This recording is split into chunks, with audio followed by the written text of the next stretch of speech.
All right, guys. Hello and happy Thursday. I am so sorry that I'm not there today, but I am making sure my husband gets out of his surgery okay. So I'm going to make sure you guys are up to date, though, on everything that you need to do. So this video is going to go through our lesson today, and feel free to pause as we go through it. If there's different things that we're doing, you want to go back and begin one assignment and then hop back in and see where we're at. I'll also have it typed into Google Classroom as well, the instructions for today. So I do expect everyone to be in their absolute best behavior, and there is no reason why you can't get all this work done today. So anything you do not finish in class today is expected to be done for homework, because you should be ready to rock and roll by the time I'm back on Friday. All right, so let's start. The first thing you're going to do is you're going to work with our substitute. Please be completely respectful and have fun, to go over last night's homework, where you guys are going to talk about the golden lines you found in the reading, comparing how in Mesopotamia was religion and government working together or not. So take a second, have a class discussion on that if you have not already. Share out your golden lines, and make the connections. And of course, back up why you chose the golden lines that you did. Okay, the next thing I want to show you guys is that you're going to see on your Google Classroom is I have a video that I posted for you in Google Classroom. It's called Mesopotamia, the development of written language, as you see here. You're going to have access to this video. As you see, it's a good 12-minute video. You're going to be working independently on this video. So I would put your earbuds in. We'll play the volume really silent, really low, actually, so that way you don't distract anybody else. And what you're going to do as you watch this video is a really awesome, informative video. You're going to open up your notebooks and you're going to create a spurt chart, where you're going to identify the different characteristics of civilization that you see here in the video. What's awesome is the second half of the video, you're going to actually see the Epic of Gilgamesh. So you're going to hear about the story and what that's all about. So continue spurting everything that you see in here. Because you're doing this at your own pace, pause the video, and write down what you need. So any examples you see in here that represent social class, that represent politics, economics, religion, and technology, make sure you jot that down, as it is super important. So kind of absorb that. Of course, if you have any questions, just write them down too. And you can ask me when I return on Friday. So this is a really cool video for you to watch there. After you finish doing your spurt notes in your notebook on this video, your next step that you're going to do is I have a reading for you folks for you to prep. Oh, actually, I apologize. For the reading, we have your notes. Yep, I had this written down. I just kind of skipped over it. Your notes. So if you open up, I'll post this in today's Google Classroom as well. You already have a copy of it, but I'll post another one. This is the Ancient River Valley Civilization PowerPoint. And what you're going to do is you're going to slide ironically to slide 14. So what you're going to do, folks, is that you're going to make sure you get this in your notebook, slide 14. So let's see.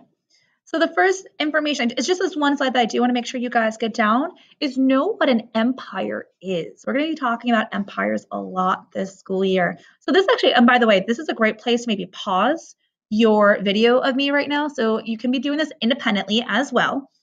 And what you should do is play the video of me kind of discussing the notes with you. And of course, anything that's in red, write down what you need.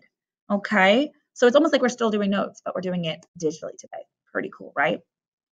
So empire simply refers to an independent people and nations that are under the control of another ruler or another group of people.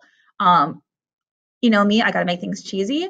So when I think of empire, I think of Star Wars. And typically it's about people conquering other people. So when you think of Star Wars and the Empire, think of that theme song, probably the Darth Vader's theme song. Dun, dun, dun, dun, dun, dun, dun, dun, dun. All right. So the Empire is where people are probably not happy about. That's why the Republic is the rebellion, right? They're trying to stop the Empire from controlling the galaxy. So an empire typically is when people who were independent are now under the control of another ruler or government. So be aware that they've been taken over by somebody else to enlarge in their actual area of government. So that is an empire. Of course, guys, pause this where you need to take down your notes, okay? Next, as an example here, we have in yellow. I know it's a little bit hard to see, but feel free. You've got a copy of this. You can actually highlight this a little bit too if you'd like. Whoops, didn't mean to double click that. But the Akkadians, that helps. The Akkadians are going to overtake Sumer in 2350 BC to help create the very first empire in history. The Akkadians were just one city-state. So Sumer that we know and love, that we've been talking about the last few days, yeah, they don't last. They definitely get overtaken by the Akkadians. All right. But ironically enough, so the Akkadian Empire eventually gets overtaken by the Babylonians. So another city-state. The Babylonians will then eventually take over all of Mesopotamia by 2000 BC. So the Akkadian Empire was only about 350 years before the Babylonians came and took over all of Mesopotamia. Go away, alert. You're being annoying. But the reason why it's so important to know about the Babylonians is because I want to introduce you to a friend of mine. His name happens to be Hammurabi. And actually, here he is in this image. Isn't he handsome? But Hammurabi is the person that I want you guys to remember. We're actually going to do our DBQ Cornerstone the next 2 days on Friday and Monday, all about him and his code of laws. He's a really important guy to know. He's my buddy, let me tell you. So Hammurabi, he's a ruler who begins his empire in Babylonia. So he's the guy in charge. So the fact that he's in charge, and we know that in Mesopotamia the rulers had divine right, not only was he a ruler, but he was also looked upon as being, you guessed it, a god. So the fact that they had divine right, remember, that means the government is also a theocracy. Fabulous. What did he do for Babylonia and the empire? He built a lot of temples as well as defense walls. He wanted to protect his empire so no one else conquered it, and built religious shrines as well and temples. So remember, he's that god and ruler in one, that is divine right. He also helped create more irrigation systems. We've been talking about that a bunch. That's the control of water, man-made control of water, to bring water from one place to another. It could be because some place needs water brought to them, or because there's too much water, such as flooding in one area. So you want to control that flooding. So he helped build a lot of irrigation systems throughout Mesopotamia, which was super important. Another term that we definitely need to know, we're going to talk about this all semester as well, super important, is patriarchal. Patriarchal. So think about this.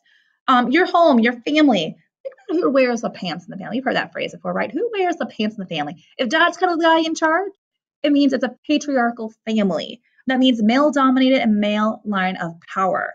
I believe, who was it? There was somebody the other day who asked me, I want to say it was Ella off the top of my head, but I could be wrong. So shout out to Miss Ella if that's the case.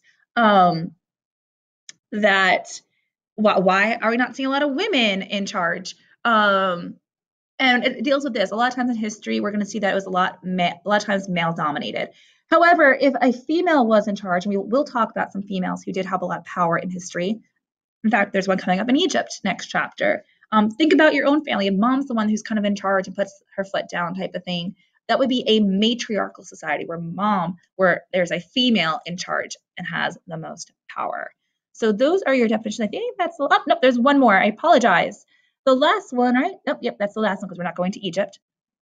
The last one is the Code of Hammurabi. So Hammurabi, he's my buddy, and here is why. Here's his big deal. He's the first ruler to take his code of law, his laws, and write them down. It's the first written set of laws in all of history, guys. It's a big deal. And I want you to think about it like this. There were laws before Hammurabi. He's not the first one to make laws, but he was the first one to write it down. So think about how important it is to write down those laws so everybody can see it. So for example, if you don't write down the laws, then I might break a law, but I might never know for sure. There might be a lot of discrepancy and a lot of confusion. And that was a big problem, is a lot of people then did not trust their governments. So if all your laws were just verbal, like you just spoke them, no one ever wrote them down, a lot of times governments would abuse this. And if they didn't like you, they could just say, oh, you broke a law, we're putting you in jail, or we're going to fine you. You got to pay this amount in taxes. So writing down the code of law made sure everybody was accountable and that the same law was happening throughout an empire. That's a big deal. When you have an empire, you've conquered all these other people. If you don't have the same laws, people are not going to be unified and your empire can break. So Hammurabi was smart with this. He knew that if he was going to make his empire last, he needed to make sure everyone had the same laws and everyone obeyed by them. So that was a big deal, that his code of law, Hammurabi's laws,